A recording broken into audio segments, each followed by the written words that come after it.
Saudara-saudari warga masyarakat Kabupaten Sidoarjo yang saya cintai, salam damai sejahtera bagi kita semua. Pada kesempatan ini, saya ingin mengajak untuk memaknai bersama perutusan panggilan dari Tuhan kepada kita melalui dan di dalam peristiwa menghadapi pandemik COVID-19 ini. Paling tidak ada 6 hal yang memanggil kita bersama sebagai anggota warga masyarakat. Yang pertama, bahwa kita ini dengan peristiwa ujian pandemik COVID-19 ini, kita sedang dipanggil untuk mengasah kepekaan, ketajaman hati, kepedulian kita sebagai warga masyarakat yang mencita-citakan kesejahteraan bersama, keselamatan bersama, kesehatan bersama dalam ekosistem, dalam satu kesatuan warga di tengah masyarakat. Maka disinilah ketajaman hati yang diterangi oleh iman menjadi ketajaman yang membawa kita keluar dari diri kita sendiri menjadi sebuah kepekaan, kehendak, keinginan untuk terlibat di dalam menghadapi pandemi ini. Maka kita seakan-akan warga masyarakat dunia saat ini seperti sedang berjalan bersama-sama dan memasuki suatu kabut yang pekat, tebal. Semua masuk ke dalam kabut itu.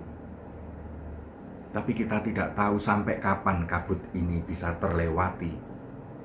Maka selama masih di dalam keadaan keprihatinan bersama ini, yang kedua, kita diajak untuk mengatasi kepanikan menjadi sebuah upaya-upaya yang produktif. Dari kepanikan dan paranoid, ketakutan yang keterlaluan menjadi kewaspadaan yang nalar, yang rasional untuk mengatasi masalah bersama. Yang ketiga, bagaimana kita dengan membanjirnya media sosial, kita kadang sering sulit membedakan mana ini yang benar dan mana yang palsu. Mana yang membuat orang justru semakin panik dan putus asa. Maka kita semua juga dipanggil untuk kritis, untuk jeli membedakan mana yang baik untuk dibagikan kepada orang lain. Tidak asal untuk menyebarkan dan membagikan, sehingga nanti akan menimbulkan ini itu, seakan semuanya ini sarana untuk keluar dari masalah ini, tetapi sebenarnya mencelakakan atau semakin membuat putus asa. Jangan. Yang keempat, bagaimana kita menempatkan diri kita ini bukan menjadi penambah masalah, tetapi bagaimana kita menjadi bagian dari solusi usaha bersama ini. Maka dengan menjaga diri sebaik-baiknya, dengan kita juga memperhitungkan supaya kita ini tidak menebarkan virus ini kepada orang lain, itu adalah solusi pertama.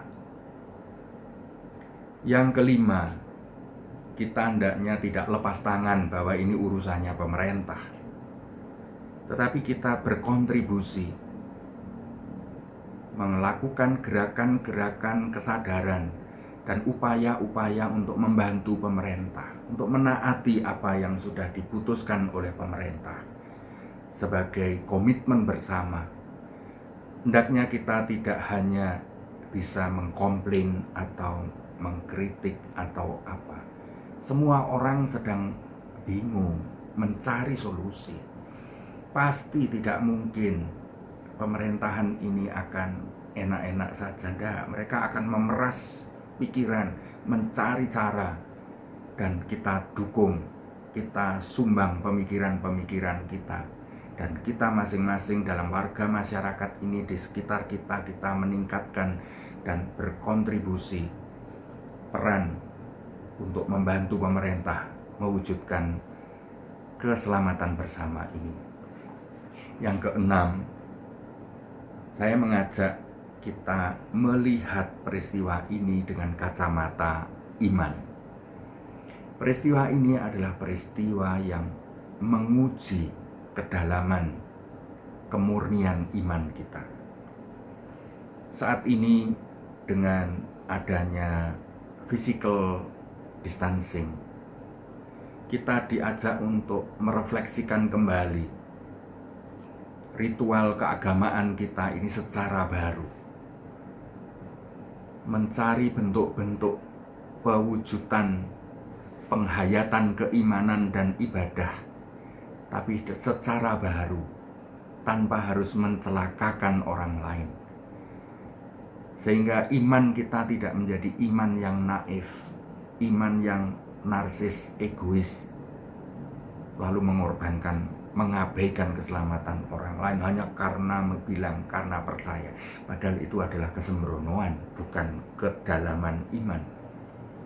Maka mari kita membangun, menemukan ekspresi-ekspresi keimanan secara baru tanpa meninggalkan esensi, hakikat, inti dari ajaran iman agama kita masing-masing.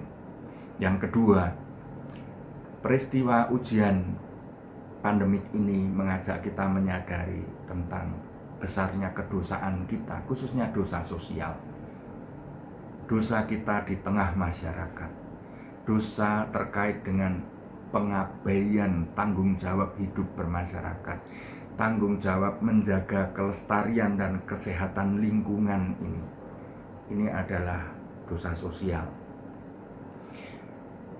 Dengan menyadari dan merefleksikan ini, kita mengajak untuk meningkatkan kesalehan sosial kita dengan wujud-wujud kepedulian dan kontribusi kita semua ini sebagai wujud penghayatan iman. Yang ketiga, bahwa kita ini tidak juga masa bodoh. Iman yang mendalam adalah iman yang menemukan dan melihat